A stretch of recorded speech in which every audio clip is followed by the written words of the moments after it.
আপনার নাম কি?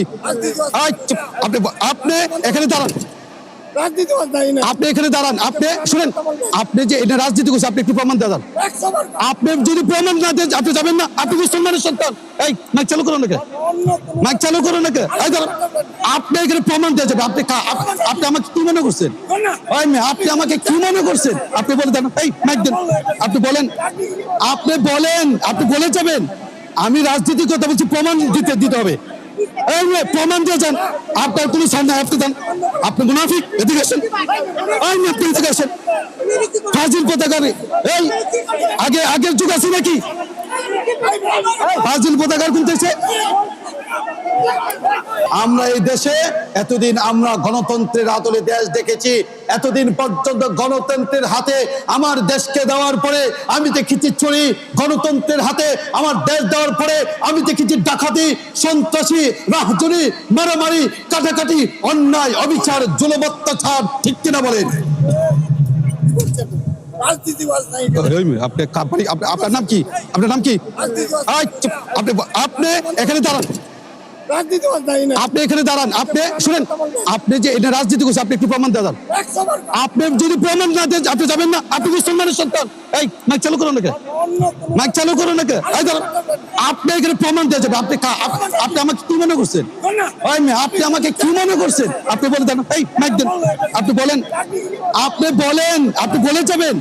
আমি রাজনীতির কথা বলছি, প্রমাণ দিতে হবে। প্রমাণ দিয়ে যান। আপনার কোনো সামনে আপনি দেন। আপনি মুনাফিক, এদিকে আসেন। আপনি এদিকে আসেন।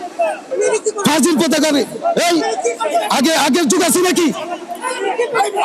ফাজিল পতাকার খুলতেছে। ভাই শুনেন, আমি এখন অনেকে বলতেছে বয়ান করার জন্য। আমরা মুসলমান, আমাদের পরিচয়, আমরা মুসলমান, আমরা সমাজে শান্তি চাই, আমরা সমাজে কল্যাণ চাই। সুতরাং আমরা কোনো হই হুল্লা না করে, দেখুন আমি আপনাদেরকে আবার অনুরোধ করছি, হই হুল্লা না করে আমরা অনেক বক্তা আছে। আমার নবী মুহাম্মদ সাল্লাল্লাহু আলাইহি ওয়াসাল্লাম দুনিয়াতে যেরকম বলেন নাই, কবরের জগতেও ভুলবেন না, হাসরের ময়দানেও আমার নবী কি ভুলবেন না। আমার নবী মুহাম্মদ সাল্লাল্লাহু আলাইহি ওয়াসাল্লাম সাহাবায়ে কেরামদেরকে নিয়ে বসে আছেন। সাহাবায়ে কেরামদেরকে বলছেন, ও সাহাবীরা, কিয়ামতের ময়দানে আল্লাহ পাক রব্বুল আলামিন খুবই রাগান্বিত থাকবেন, খুবই ক্রোধান্বিত থাকবেন। কারোর সাথে কোনো কথা বলবেন না। কঠিন একটা মুহূর্ত, মাথার উপরে থাকবে একটি, মাথার উপরে থাকবে সূর্য। সূর্যের তাপে মানুষের মগজগুলো গলে গলে মোমবাতির মতো পড়বে।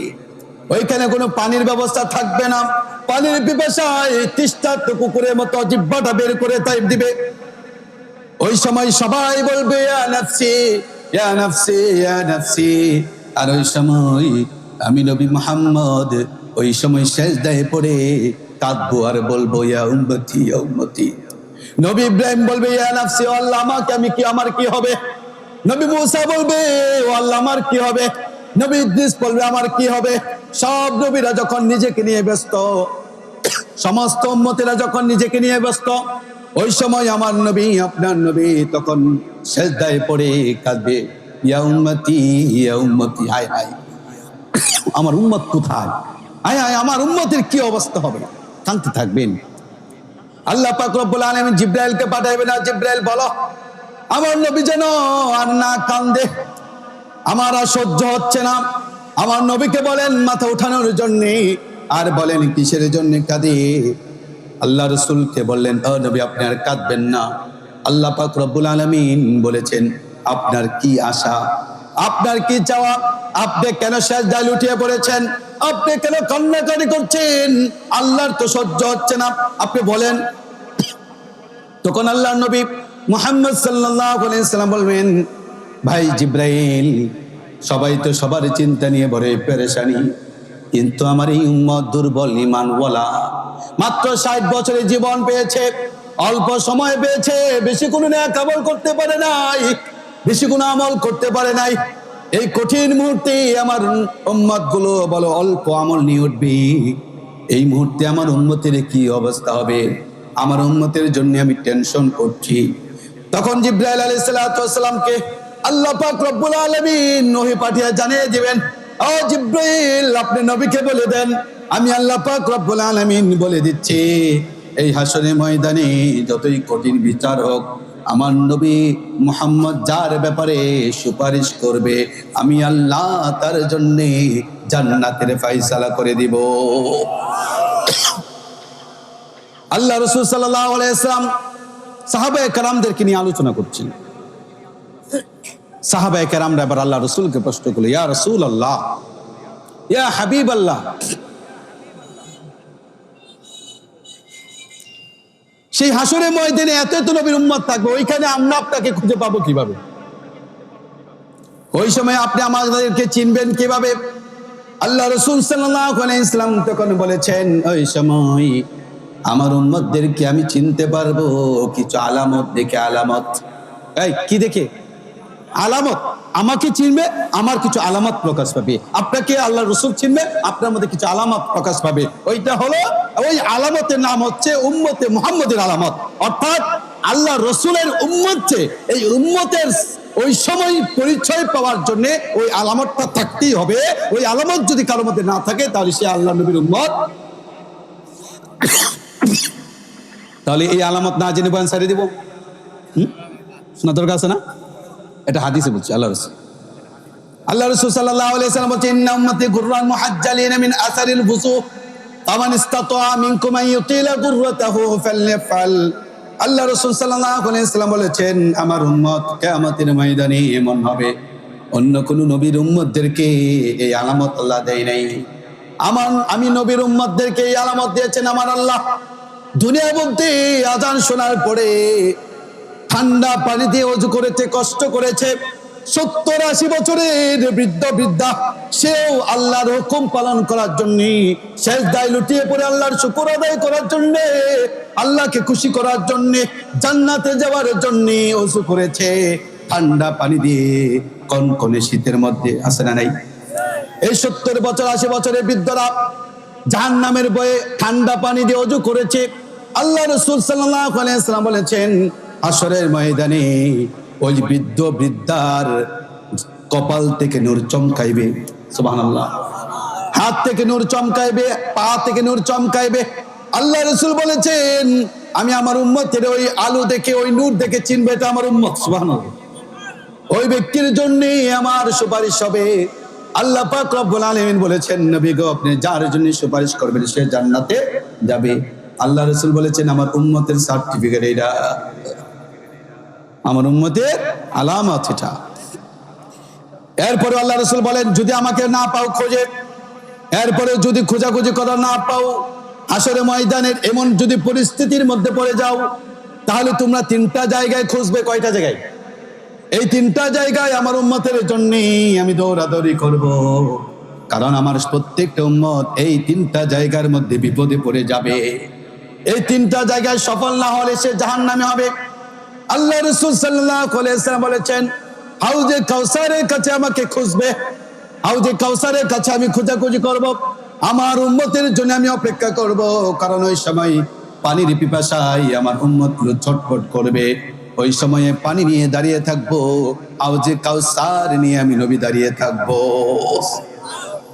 ইন্না আতাইনাকাল কাউসার ফাসাল্লি লিরাব্বিকা ওয়ানহার ইন্না শানিআকা হুয়াল আবতার। ও নবী, আমি নবী ইব্রাহিমকে হাউজে কাউসার দান করে নাই, নবী ঈসাকে হাউজে কাউসার দান করে নাই, নবী মূসাকে হাউজে কাউসার দান করে নাই, নবী আদমকে হাউজে কাউসার দান করে নাই, শত লক্ষাধিক নবী রাসূল কাউকে আমি হাউজে কাউসার দান করি নাই। ওই সময় একমাত্র আমি নবীকে আল্লাহ হাউজে কাউসার দিবে। আমার উম্মতের পরিচয় যারাই দিবে, আমি নবী তাদের জন্য হাউজে কাউসারে পানি পান করাবো। যে একবার পান করবে আর কোন সময় পানির পিপাসা হবে না। ইন্না আতাইনা কাল কাউসার, ইসরা বলেন না? সবাই তো বলেন আলহামদুলিল্লাহ বলুন। এই হাউজে কাউসার আমাকে পান করাবেন আমার নবী। এই নবীর হাতে হাউজে কাউসার পান করতে চাই কি চাই না আমার বন্ধুরা? এরপরে আল্লাহ রাসূল বলেছেন, ওইখানে যদি আমাকে খুঁজে না পাও, তাহলে মিজানের পাল্লার কাছে খুঁজবা, ওইখানে আমি দাঁড়িয়ে থাকবো। মিজানের পাল্লা, যার নেকির পাল্লাটা ভারী হবে সে জান্নাতে যাবে, আর যার নেকির পাল্লাটা হালকা হবে সে জাহান্নামে যাবে। আল্লাহ রাসূল সাল্লাল্লাহু আলাইহি ওয়াসাল্লাম কথা বলেছেন। আল্লাহ পাক রব্বুল আলামিন এই মিজানে পাল্লার ব্যাপারে বলছেন, ওয়া মাওয়াজিনাল কিসত লিয়াউমিল কিয়ামাতি ফালা তুযলামু নাফসু শাইআ।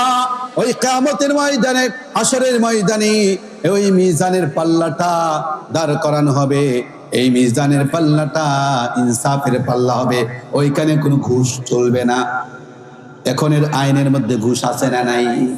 আরে কথা বলেন, আছে না নাই?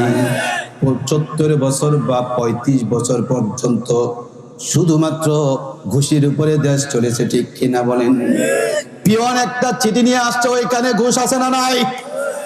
কলেজের একটা দপ্তরি, তাকে ঘুষ দিয়ে কাজ করতে হয়, ঠিক কিনা বলেন? পরীক্ষায় ভালো ফলাফলের জন্য ঘুষ আছে না নাই?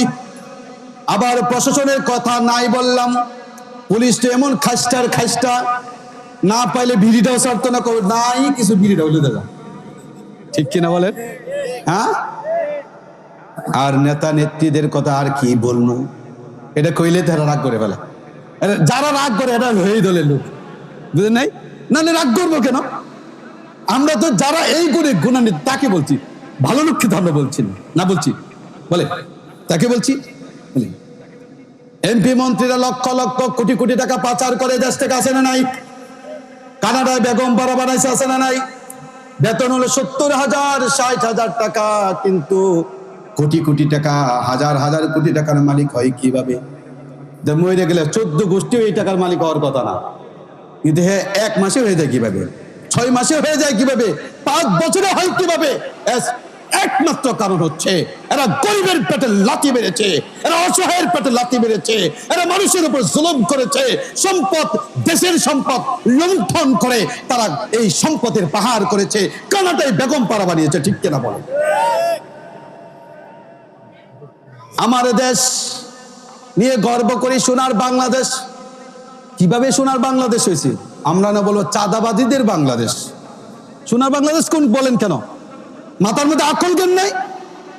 এখন না এই ৫ আগস্টের পরে কমছে, একটু বাড়া সম্ভাবনা আছে না নাই? আমার দেশের সংসদের মধ্যে একটা ব্যক্তি ঘুষ খাইলে তাকে ফাঁসির কাস্টে, প্রকাশ্যে ফাঁসির কাস্টে ঝোলানো হবে। এই আইন পাস না করার কারণ যারা দেশ চালিয়েছে এরা নিজেরাই ঘুষ খেয়েছে, আইন করলে তার গলায় তো ফাঁসি চলবে, এই জন্য এই আইন পাস করে না। কিন্তু চিরের মধ্যে থেকে এই তো গতকালকে একটা ব্যক্তি, সরকারি উচ্চ পদস্থ কর্মকর্তা, শুধুমাত্র ঘুষ খাওয়ার অপরাধে তাকে ফাঁসি দিয়ে ঝুলে হত্যা করা হয়েছে। সত্য না মিথ্যা? চীনের মধ্যে ঘুষ খাওয়ার কারণে যদি তাকে ফাঁসিতে ঝোলাতে হয়, আমার দেশে আইন করুন না। এত কিছু কিচ্ছা কাহিনী করার দরকার পড়বো? এমনি তো দেশ ঠিক হয়ে যাইব, ঠিক কিনা বলে? এই চুরের দেশ থেকে, চুরির দেশ থেকে, চাঁদাবাজির দেশ থেকে নিরাপদ দেশ আসার দরকার আছে না? আমরা কে কে এটার পক্ষে একটু হাত তুলে দেখাই, একটু তাকবীর বলি। আমরা চাঁদাবাজি মুক্ত দেশ চাই, কথা বলেন ঠিক কিনা? আমরা সন্ত্রাস মুক্ত দেশ চাই, কথা বলেন ঠিক কিনা? আমরা স্বৈরাচার মুক্ত দেশ চাই, কথা বলেন ঠিক কিনা? আমরা কোন নাস্তিকদের হাতে দেশ তুলে দিতে চাই না, ঠিক কিনা? আমরা কোন সন্ত্রাসের হাতে দেশ তুলে দিতে চাই না, ঠিক কিনা? আমরা এই দেশে এতদিন আমরা গণতন্ত্রের আদলে দেশ দেখেছি, এতদিন পর্যন্ত গণতন্ত্রের হাতে আমার দেশকে দেওয়ার পরে আমি দেখেছি চুরি, গণতন্ত্রের হাতে আমার দেশ দেওয়ার পরে আমি দেখেছি ডাকাতি, সন্ত্রাসী, রাহজনী, মারামারি, কাটাকাটি,